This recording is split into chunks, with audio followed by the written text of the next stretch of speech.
What is going on, ladies, gentlemen? Thank you for tuning in. Welcome to this week's edition of the Touchline Talk Show. Absolutely jam-packed. Was going to do some transfer talk. Originally, I was going to do some winners and losers of the transfer window so far. And then we just had a series of transfers come through, all of which are going to be discussed. I want to discuss, I believe are important to be discussed. So we are going to try and keep this organized a little bit here. Transfer Talk will be its own segment coming up here in a while. Wanted to start the show today, though, with the beginning of Euro 2022 and some general news from the women's soccer world that was really taking headlines today. First game of the tournament, England gets a 1-0 win over Austria. The goal comes courtesy of Beth Mead, set up by none other than Fran Kirby. Talked about this when I went through some preview stuff for this tournament. This is what Fran Kirby does. Just a terrific player to have as a complementary piece to your goal scorers, your pure striker. In this case, Beth Mead playing out on the wing, not as a center forward, but you get the point. Fran Kirby is just a terrific sort of behind your attacking force piece to have. It's what she does for Chelsea. She did it for England today. And it was a rough start for a team that was very clearly nervous about playing this tournament at home. Austria came out and were on the front foot early, didn't create much of anything, but you really expected England to set the tone for this game, and it just didn't happen. Finally, midway through the first half, they got going a little bit, put a couple chances together, and it was really just this one high-quality scoring opportunity. Kirby plays a ball over the top. Mead does a great job taking it down, and then is able to chip the keeper. Almost a terrific goal line clearance. Those are so difficult because Mead had put so much air under the ball that it was coming down at almost a 180-degree angle, straight down. And so it's so difficult to find a way to get that to, if you're trying to clear it, to get the ball to go anywhere except for straight up, which is basically what happened. Bounced off the woodwork, back down into the net. Clearly went over, only by a couple inches, but it was clearly in the net. You had a question about offside. That got cleared as well. And so all of a sudden, England, without creating much of anything, have this 1-0 lead. And the question coming in with Austria, this is a team that was very good defensively in 2017 as well. Can you create anything going forward? Do you have somebody that can unlock a defense? And that was really the struggle all game long. England was nowhere near their best. You didn't see that attack in that sort of free-flowing, brilliant mode it can reach at times. It was rather disjointed. You didn't see a lot of pressing. It just was sort of uncomfortable, and they weren't controlling the game, even from a tempo and sort of feel standpoint. Austria was very comfortable the entire time, and were able to keep it at 1-0, which of course always gives you a chance. And last 15, 20 minutes, Austria really picked things up offensively. Never really actually got to the point where you had some clear goal-scoring opportunities. That the inability to have a creative player out there to unlock some things was a glaring hole in this Austrian attack. They were relentless. They kept winning the ball back. Were the more physical team. Won the 50-50s. All of that stuff really made life difficult for England. But at the end of the day, England had that one moment of quality, and Austria could never get it. And in the first half, especially, like I said, right at the beginning, Austria started brightly, but it was just a lot of crosses being lobbed into the box and Millie Bright heading them away. England always had control of their box. And so there was a decent shot in the final minutes by Austria. It was certainly tense from an England standpoint because, of course, you want that second goal. And just knowing one moment, and Austria was starting to pick things up and really dictate the terms of the game. But it never got to that moment where if I'm England, I'm feeling lucky to survive. If I'm Austria, I feel like I deserved a point, that was a relatively balanced game. But from the England perspective, there is no moment to point to and say that's where we got let off the hook. That's where we got lucky. It was just a very solid defensive performance, limiting the real good looks at goal. And ultimately, it's good to see England win ugly, and you got 3 points to start the tournament. Got the nerves out of the way. Now you know what this feels like to play in front of these massive crowds with the pressure of being the home team, being one of the favorites. And if you can get all of that, sort of get a bad game out of the way where you're not clicking offensively and deal with the nerves for the first time and still come away with 3 points, you'll take that any day of the week. It's not going to be pretty every single game. I expect England to be much better moving forward, but this is how it goes sometimes, especially against a team like Austria, who makes their living on being organized, hard to break down, and difficult to play against. That's exactly what happened in this game. England was not at their very best, still found a way to get the 3 points. You move forward, and you are not upset about it at all. If I'm England, I'm feeling decent about this. Of course, there are things that need to happen moving forward when you're talking about a larger conversation of can this team win the tournament, what needs to happen for them to win. But taking it game by game and just looking at this, you got to feel pretty good. You did what you came there to do. No glaring issues. You just need to get the offense clicking a little bit. The other unfortunate news coming out of the Euros right before they started is that Alexia Putellas tore an ACL in training for Spain, which means Spain has now lost both her and Jennifer Hermoso during the preparation for this tournament, which is incredibly heartbreaking and somewhat unbelievable. Just so unlucky to have both players in camp preparing to go and both suffering these serious injuries. Of course, this is your reigning Ballon d'Or winner and Putellas, arguably the best player in the world, and these two together are a big reason why many people consider Spain the favorites in this tournament. They put together 34 goals and 21 assists in 49 La Liga appearances last season for that incredible Barcelona team. And you don't have either of them. And of course, this Spain team has plenty of other weapons. But these two brutally unfortunate injuries changed the complexion of this group in a significant way. We're talking about 3 of the top 15 teams in the world according to FIFA's rankings in this group. And you certainly considered Spain the favorites and a team you expected to get out of it. Now that's a real question mark. They certainly can, but it is a completely different conversation. And that's before you even get to the larger discussion about what this means for the tournament overall.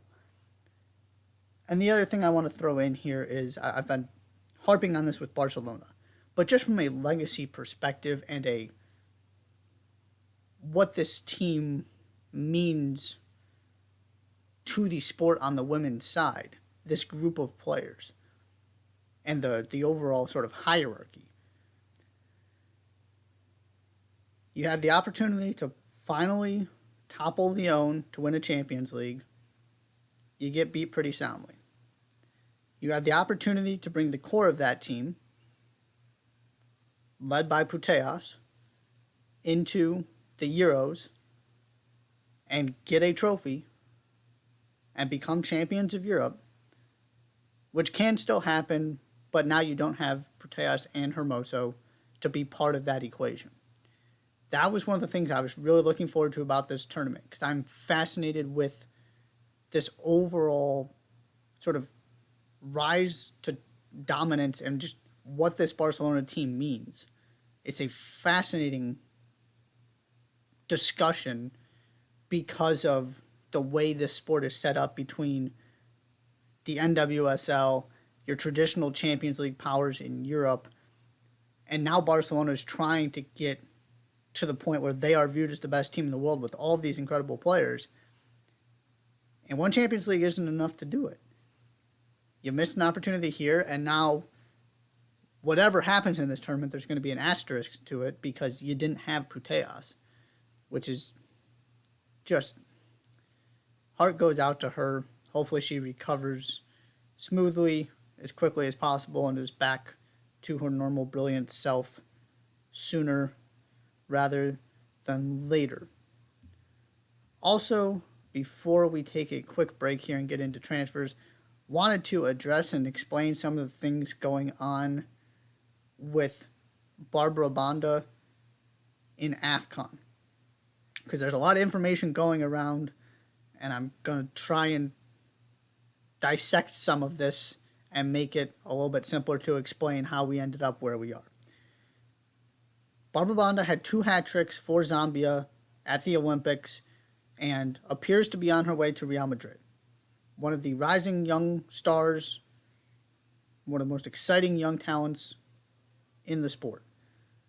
This is not a random player who is going to sort of now be in the spotlight because of this unfortunate situation everybody now finds themselves in. But she was going to be a household name because of what she was doing on the field. She is that important and has been that good. So she goes to AFCON, doesn't play the first game. It's not exactly clear why. Then comes more information and the Zambian Federation saying she didn't meet the Confederation of African Football, CAF, criteria reportedly related to testosterone levels.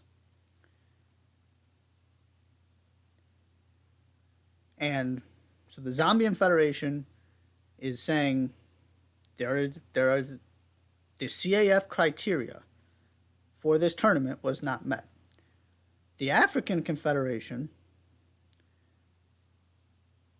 has not, to my knowledge, and I did quite a bit of digging, taken any kind of responsibility or really acknowledged any kind of role they have played in Banda not being able to participate in this tournament, which is where a lot of this confusion is coming from and what makes this story so strange.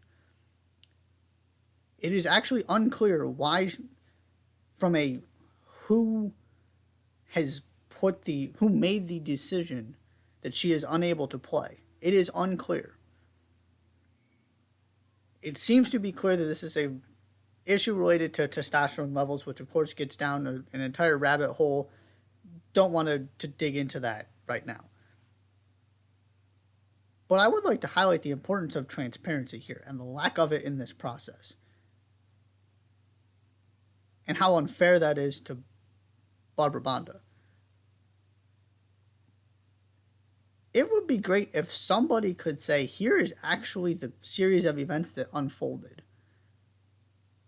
Because we're just having a bunch of fingers pointed at each other and some accusations thrown around. And this incredible player is not getting to participate in AFCON because of it. The other question that's been raised that there does seem to be an answer to is, well, how in the world did she test and get approved to play in the Olympics, but now in AFCON, she is not able to? The answer to that seems to be that the African Confederation regulations for testosterone levels seem to be similar to or potentially even stricter than the ones for the Olympics. And so there is a theoretical world in which Banda's levels were too high for AFCON, but not for the Olympics. That also hasn't been explicitly stated. The general thought seems to be after the CAF is saying we're following the same rules as FIFA. So that is a potential logical explanation for how we got to this point. That's about where I'm going to leave it. It would just be terrific and respectful to Barbara Banda to communicate what is actually going on here. And then, of course, it goes into the larger conversation about how these kind of situations need to be handled in the future from a policy standpoint and the many layers that go into these kind of conversations. But that is the situation as I understand it at this moment in time. Wanted to provide some clarity and also highlight this as something that is happening, because with the Euros starting and all of the other stuff in the soccer world going on right now, it's easy for this to get lost in the background. And this is an important thing that needs to be elevated, discussed, have a light shine on it, because nobody seems to know what's going on. And this is a conversation that, frankly, the soccer world and society in general just needs to get better at having and find an actual solution and make progress towards something that seems to be fair and equitable and works for people. And of course, everybody's got different ideas of what that means. But we're not at a point where it's working yet, regardless of what that means to you. So this is another example and just an unfortunate situation. Again, we don't know very many details, but that seems to be the 50,000-foot view of what is going on, how we ended up in this position. All right, we're going to take a quick break here. When we come back, transfers, transfer requests, transfers that have occurred, and a trade in Major League Soccer. We're going to go through all of it as fast as possible, but not too fast because I've got plenty to say. You're watching the Touchline Talk Show. Do not go anywhere.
And welcome back to the Touchline Talk Show. In the words of Fabrizio Romano, here we go. Transfers. Like I said at the top of the show, I was seriously considering 24 hours ago just doing a winners and losers of the transfer window so far. Then things kept happening, so we're going to discuss all of them individually. At some point, I'm hoping to do winners and losers later, but we're going to touch on some of the teams I want to talk about anyway. So we will see how things progress the rest of the transfer window, but let's jump right in. We're going to begin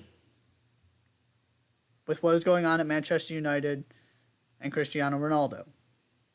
Cristiano Ronaldo still has not shown up at training. Of course, he appears to have put in a transfer request sometime this weekend, it sounds like. And Manchester United doesn't know if he's going to be going on their preseason tour. This entire situation is a perfect example of how Manchester United ended up in the position Manchester United now finds itself. Because there are so many questions I have from a process standpoint. First of all, when you sign Cristiano Ronaldo, and your recent track record is that of Manchester United, I certainly hope you have a conversation before he puts pen to paper about what happens if you don't qualify for the Champions League. Because I see no world in which Cristiano Ronaldo plays for a team not competing in the Champions League, as long as he is in Europe. Right, okay, if he goes to Major League Soccer, that's a different conversation. But, well, to me, that is one of the possible scenarios you have to be prepared for and have a conversation about, okay, are you committed to us? Are we investing in you no matter what?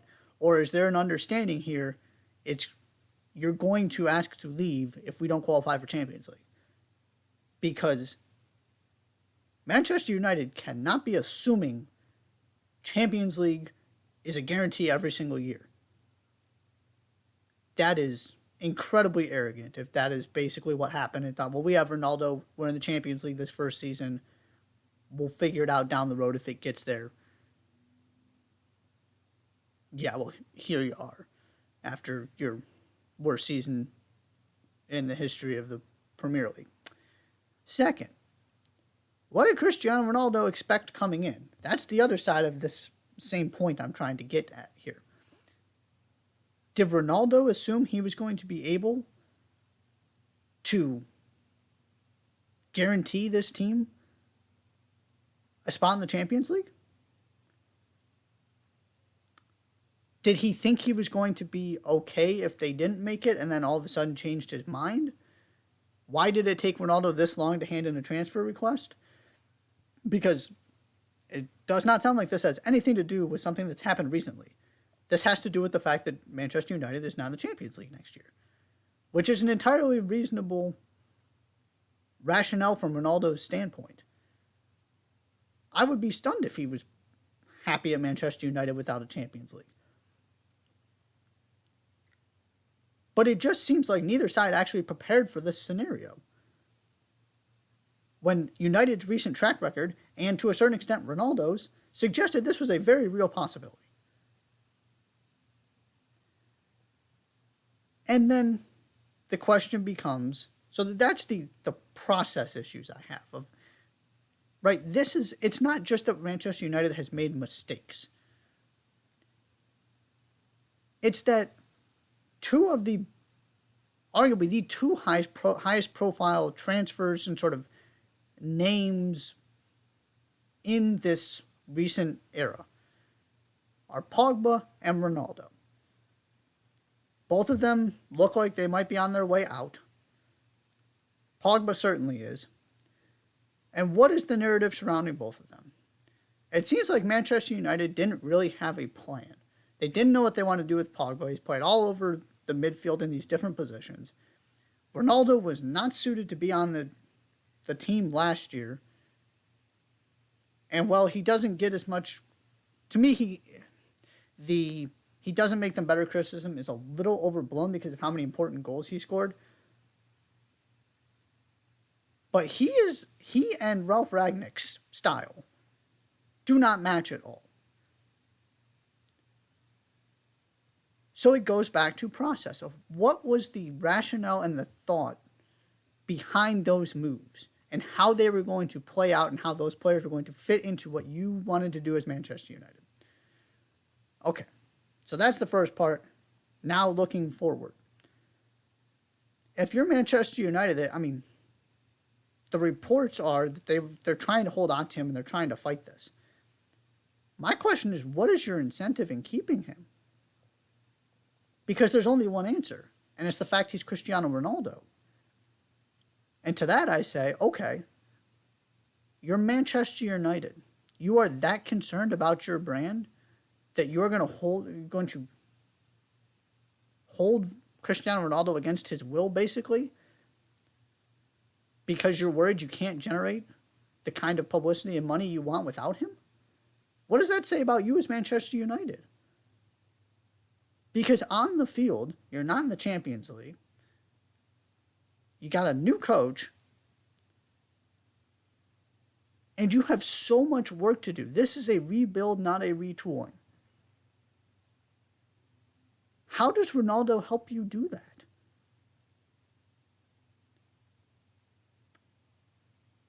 Except for, right, the brand and the financial aspect of it. On the field, what does he do to help transition Manchester United into the next era and set Erik ten Hag up for success?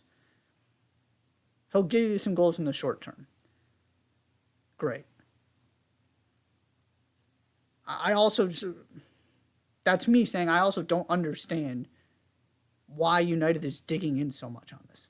That part of it doesn't make sense to me either, other than he's Cristiano Ronaldo and we don't want to lose him again. And then there's also the question of, and this goes into the earlier point, but if they really bought him so that Manchester United couldn't, and now he wants to leave immediately after they failed to qualify for Champions League. Again, what was the thinking here? We'll see how this all plays out, but wanted to give some thoughts and at least address it to a certain extent and sort of where we're at right now. On to some deals that have actually been finalized and officially announced. Calvin Phillips on his way to Manchester City. This had been in the works for a little while, and it is finally official. I've made it clear how much I love Calvin Phillips before on this show, across the Touchline Talk multimedia platform. This is a home run for Manchester City. It is the one big position of need they had with Fernandinho leaving, and they could have used an upgrade anyway, because by the end, Fernandinho was playing as much at right back and center back as he was in defensive midfield. Second, they were able to get him at an incredibly reasonable price because he cares that much about Leeds United, so he was only going to go specific places, and the only place he really wanted to go was Manchester City, so it's not like there was a lot of competition. And I have a hard time believing he heard some, West Hams and Aston Villas in there at one point.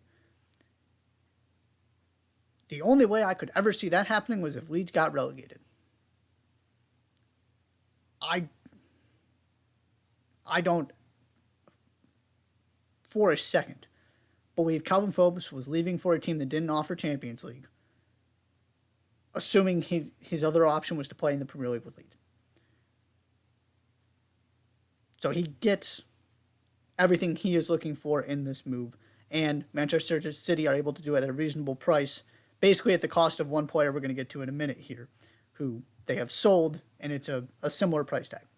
Okay. In terms of how he fits and what the role is. Yes, part of this is he's brought in as a backup for Rodri. I get it. Rodri is indispensable. He's going to be a day-in, day-out starter. No argument from me.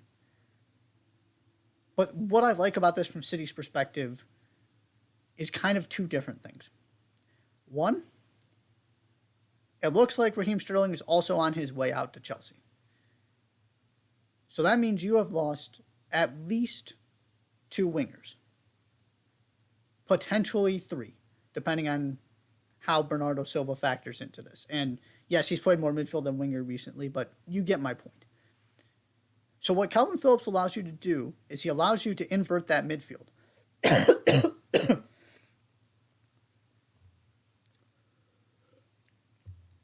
Sorry about that.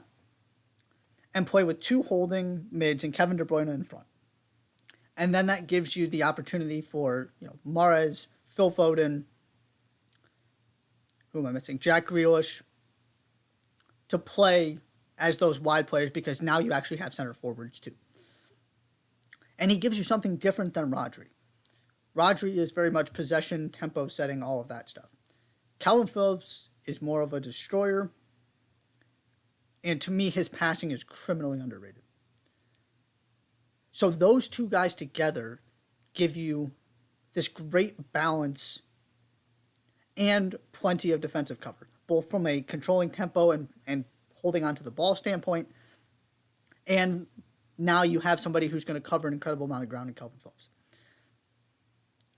And even if Guardiola isn't attempting to play both of them all the time, which I don't think that's going to happen, especially if Bernardo Silva stays. Because then you put De Bruyne, Silva, and one of them in there. But Rodgers not playing every game across all these competitions, so Calvin Phillips is going to get playing time. But as a backup number 6, let's just talk about that part of this for a second. It has to mean something that Marcelo Bielsa saw Calvin Phillips and picked him as his number 6. Remember, Calvin Phillips was more of a box-to-box guy than a true holding midfielder until Marcelo Bielsa said, I want you to be my holding midfielder. And there might not be a more demanding position in the entire sport than playing as Marcelo Bielsa's number 6. And he said, Calvin Phillips is my guy. And then Calvin Phillips turned that into becoming a regular with the English national team. Can we please stop with the is he good enough to play at this level stuff?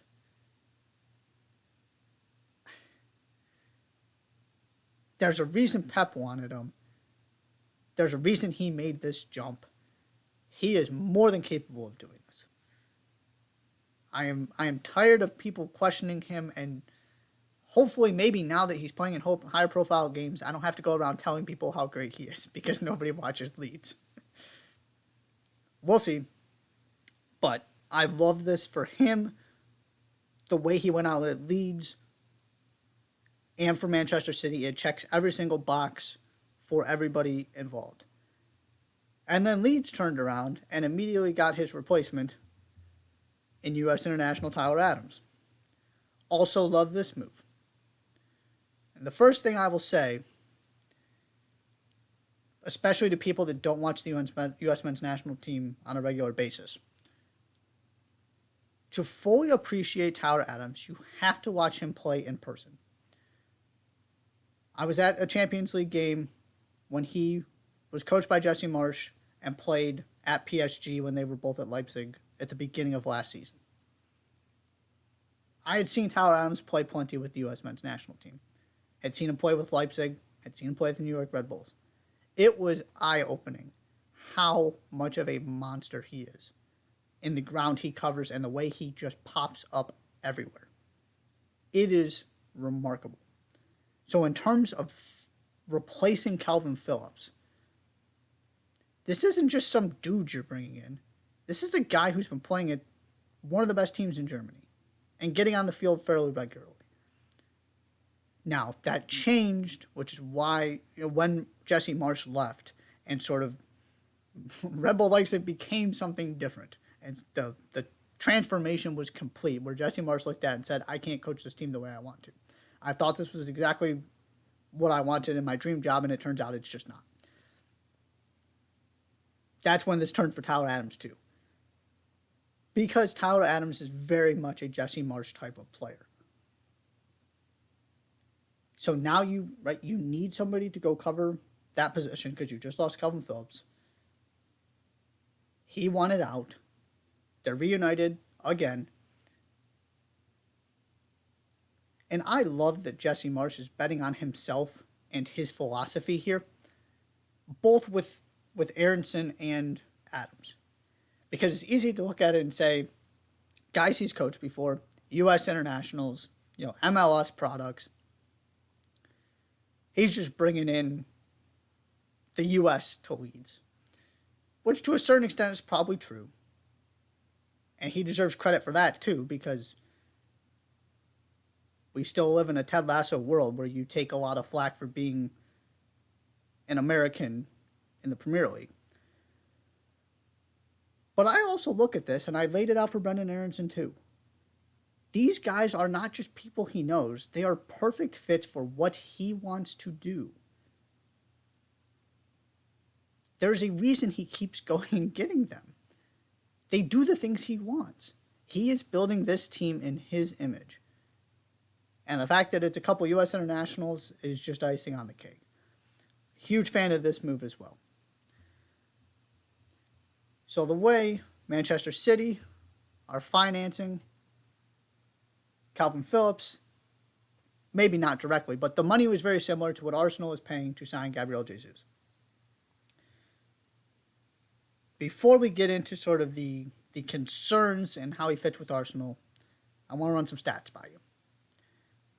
Among Premier League attacking midfielders and wingers, which is where Gabriel Jesus was primarily playing at the end of his Manchester City career, he ranked in the 83rd percentile in goals, 94th percentile in assists, 91st percentile in expected goals, 92nd percentile in non-penalty expected goals, 94th percentile in expected assists, and 96th percentile in non-expected goals and non-penalty expected goals and expected assists.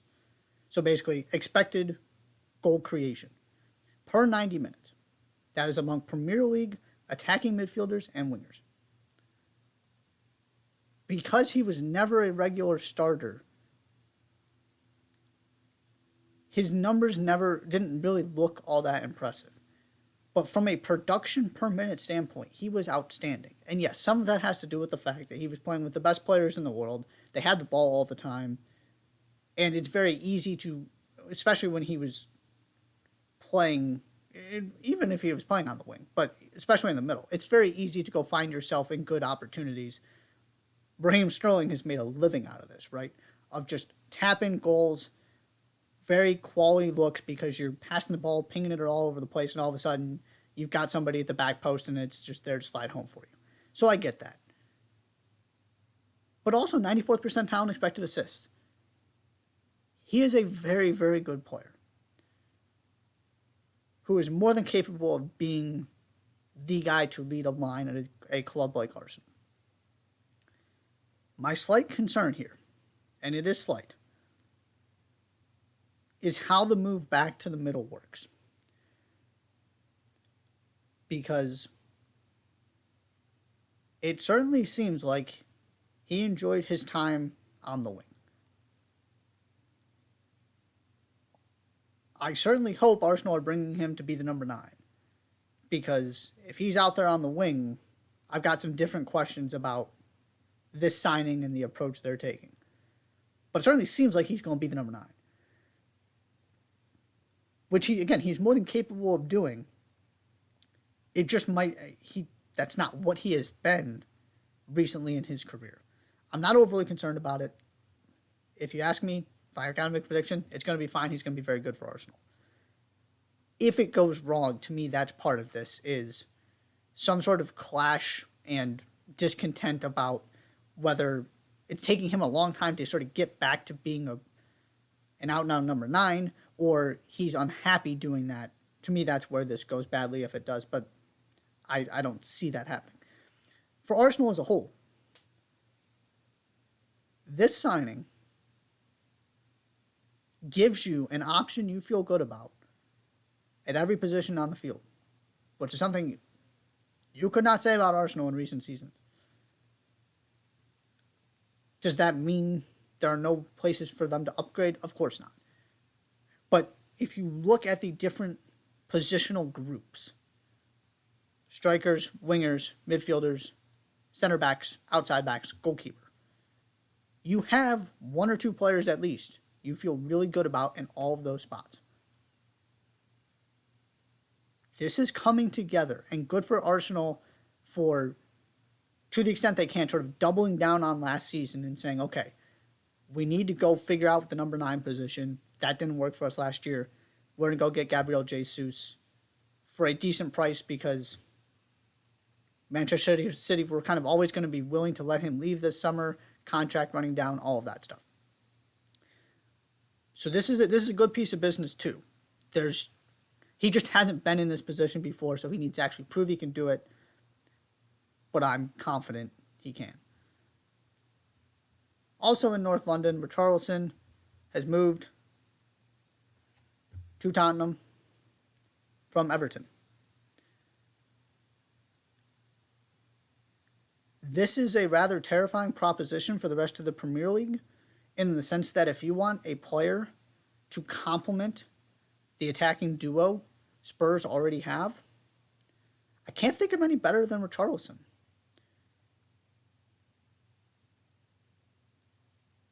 Is he the most productive player in the world? He's going to give you 15 goals next season? No.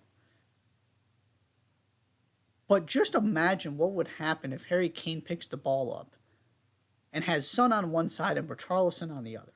And also just the way that Son and Kane are able to connect and play with each other. You give them somebody to can kind of run off of them. That counterattack that is already elite just got even better with Richarlison. He just turned 25. He's coming off the best season of his career.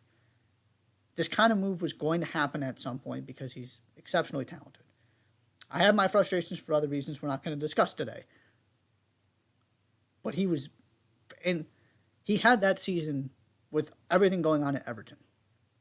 That must be acknowledged here as well.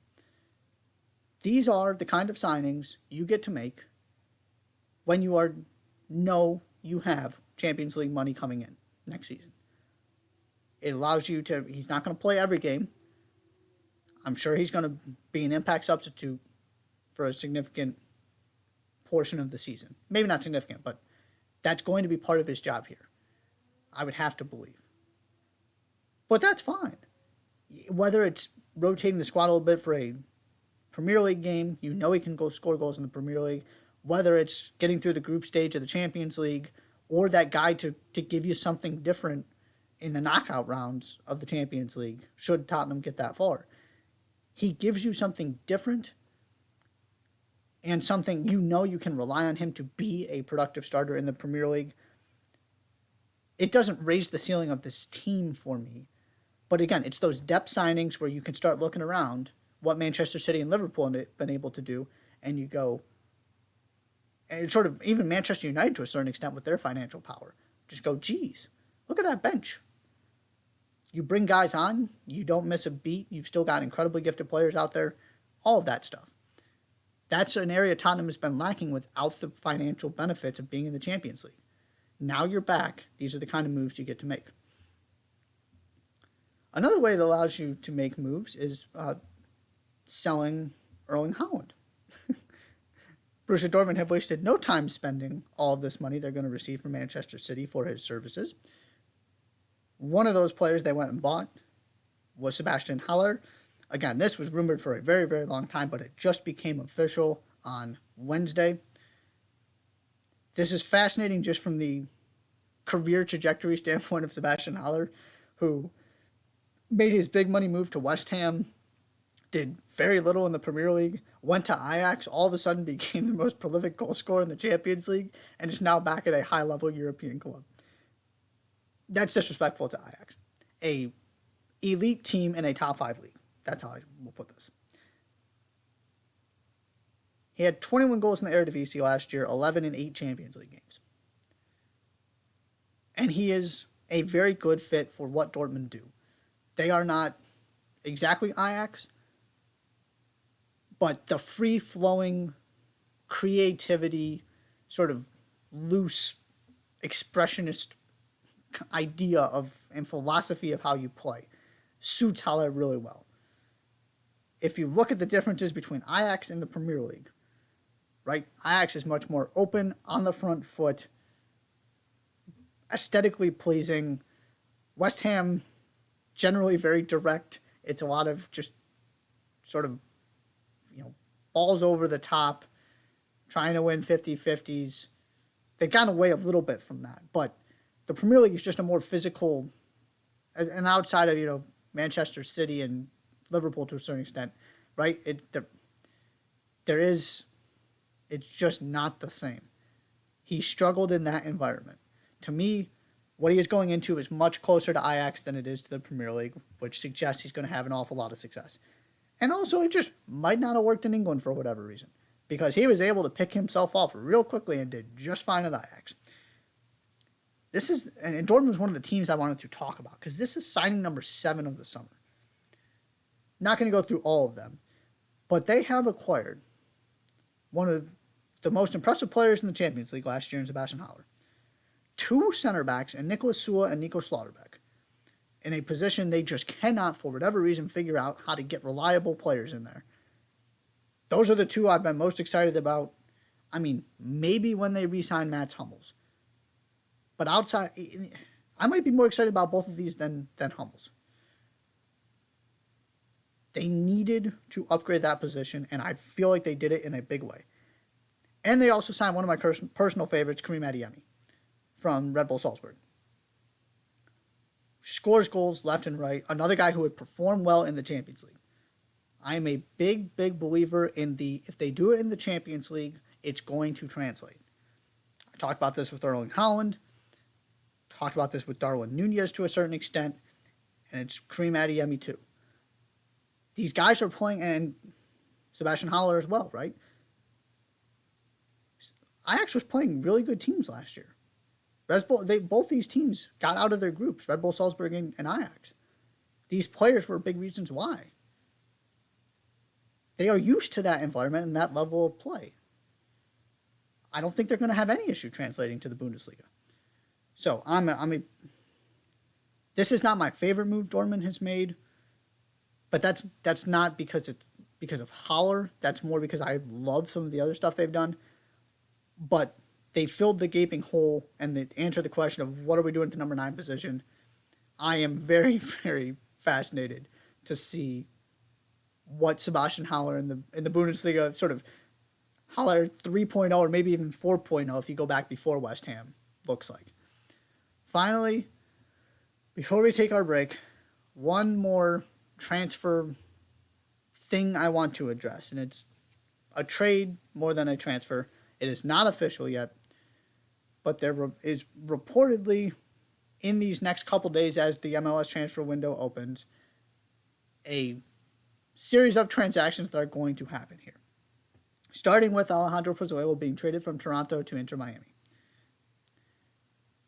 Toronto is doing this because they appear to be close to signing Federico Bernardeschi and are reportedly in discussions to also land Marc-Anthony Kaye from Colorado. So this is a salary-saving move, essentially, because this is a coup for Inter Miami, what they are giving up to land a former MLS MVP. And he is the creative number 10 they haven't been able to find. Rodolfo Pizarro just didn't work. And unlike many of the experiments Inter Miami have tried, he is a proven player in MLS. Like I said, league MVP good. In a position they could really use. And it allows you to go into it gives you clarity with that 4-2-3-1. This is a home run. The best thing Inter Miami has done in terms of squad building transactions since coming into the league. On the Toronto side, Federico Bernardeschi is 28 years old. He has 39 caps, and he came off the bench in the Euro final last summer.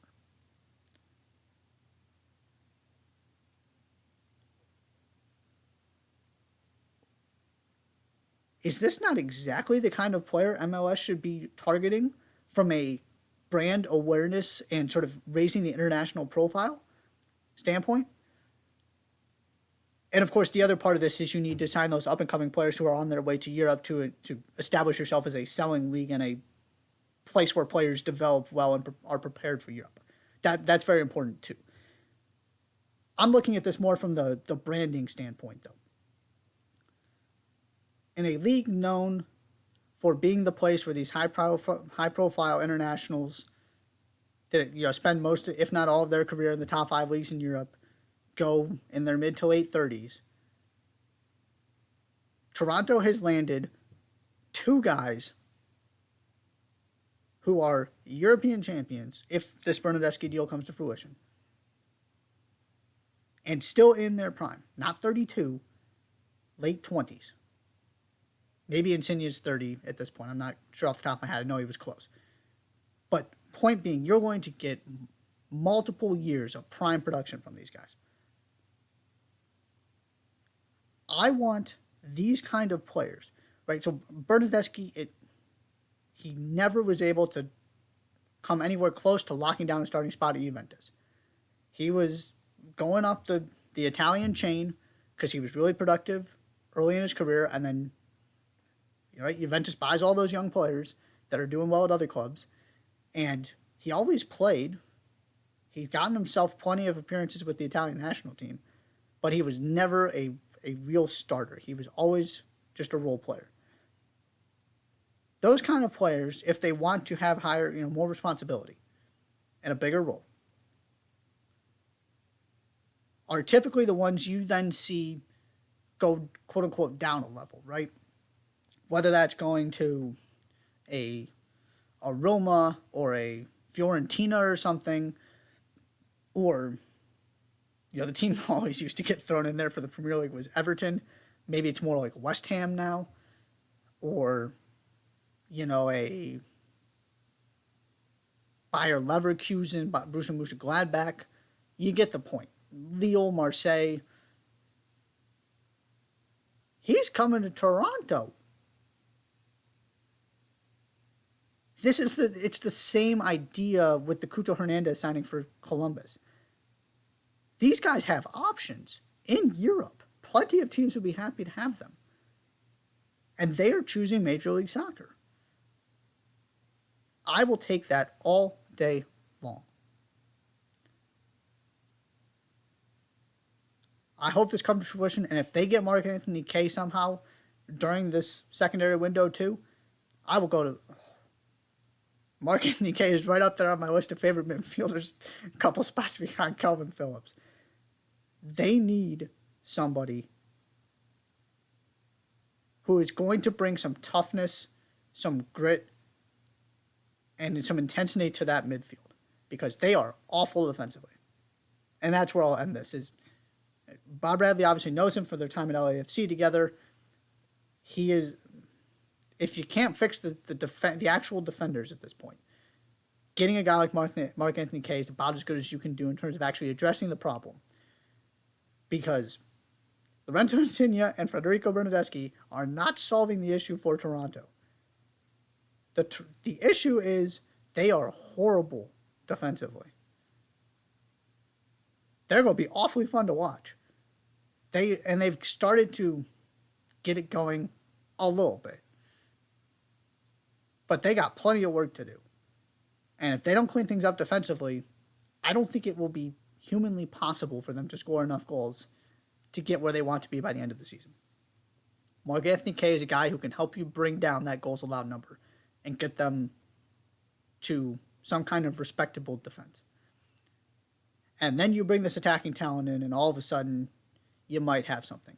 And if nothing else, going into the summer... going into the off season, heading into next season,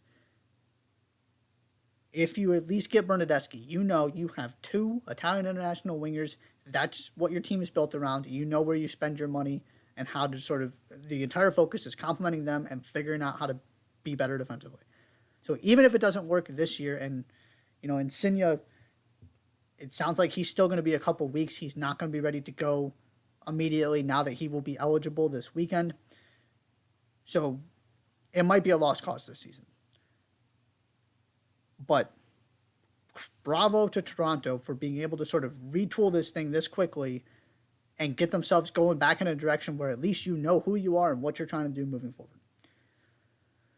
That was a lot of transfer talk, but wanted to address all of it, had thoughts on all of it. These are all important moves that are going to impact discussions for the rest of this Major League Soccer season, and of course most of the stuff was European as we head into next season and when I start unveiling my European Soccer Top 25s every week. These are important deals, and of course Tyler Adams also U.S. international deals. So we got to all of it.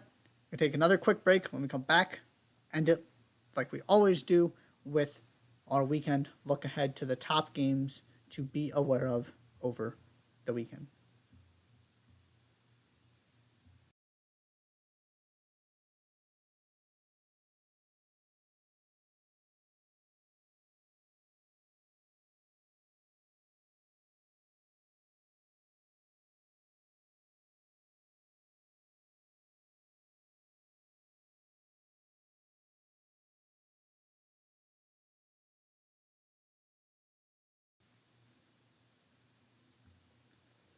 And welcome back one final time to the Touchline Talk Show.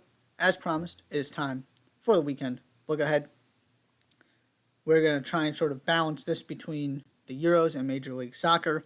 Also wanted to mention, though, before we get into those two, U.S. women's national team got a 3-0 win over Haiti to open the CONCACAF W Championship, play Jamaica Thursday, and then end the group stage with Mexico on Monday. Going to focus more on this tournament when we get to knockout stage, get closer to the potential for qualifying for these tournaments. It's just kind of how I treat the national teams. When we start, I feel like we start having actual data to analyze. That's when I'll really jump in. And timing-wise, this has just been a little bit unfortunate, which is why we were able to go more in depth with those Colombia games. So, not ignoring the CONCACAF W Championship by any means. It was a good performance to start things off. Alex Morgan got a couple goals. Bizarre VAR situations. Potential red cards. It had everything. Nothing to be concerned about. Good, strong start for the U.S. And Mexico lost to Jamaica.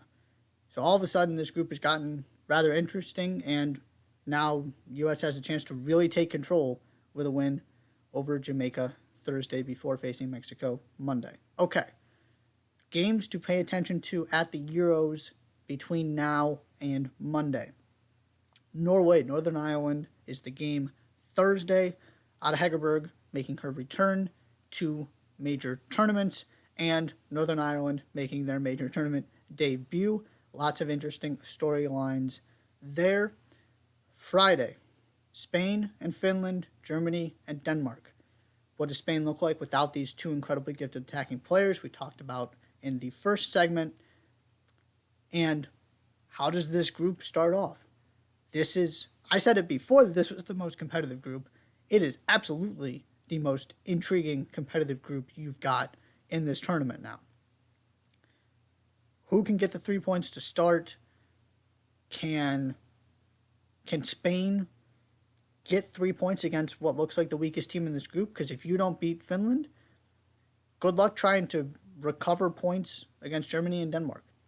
Like I said, those are 3 of the top 15 teams in the world. So and one of these teams isn't going to make it out. So that is your group to watch. And then Saturday, your best individual matchup, perhaps Netherlands, Sweden. These are 2 of the best teams in the world. Netherlands, of course, your defending Euros champions. Sweden shows up at every major tournament and performs well. So those are your Euro games to watch. And then Major League Soccer. So convenient that rivalry week coincided with the opening of the secondary transfer window. So you get this combination of rivalry games and these new signings coming in. So I'm going to run through all of the games that have some kind of real level of intrigue for me. Starting with, of course, El Trafico Friday night. Do these guys play, meaning Bale and Chiellini? What role do they play? And of course, we have an El Trafico as well. Can LAFC get some revenge for what happened in the Open Cup? This game delivers drama consistently in a way I just have not seen many rivalries in any sport do. And we got another one of these because it just happens to line up with potentially the debut of Gareth Bale and Giorgio Chiellini, just like it did for Zlatan Ibrahimovic. Saturday, New England at NYCFC. New England really playing well, becoming the team I expected them to. Got a new striker in. Dylan Barrero's been good. They lost all these pieces. It seems like they've replaced them pretty well. Can they continue up the Eastern Conference? Can NYCFC sort of snap out of this funk they're in and try and reclaim their spot atop the East? And then your rivalries. Portland at Seattle. Cucho Hernandez could potentially make his debut. Columbus at Chicago. Other rivalry games, Inter Miami at Orlando and Dallas at Houston. Terrific weekend across the league for so many different reasons. We will recap it all on Monday. that is all we have for you today. Be sure to hit that subscribe button both on YouTube and go visit the Substack, touchlinetalk.substack.com, so you don't miss any of the content I am putting out. Thank you so much for tuning in.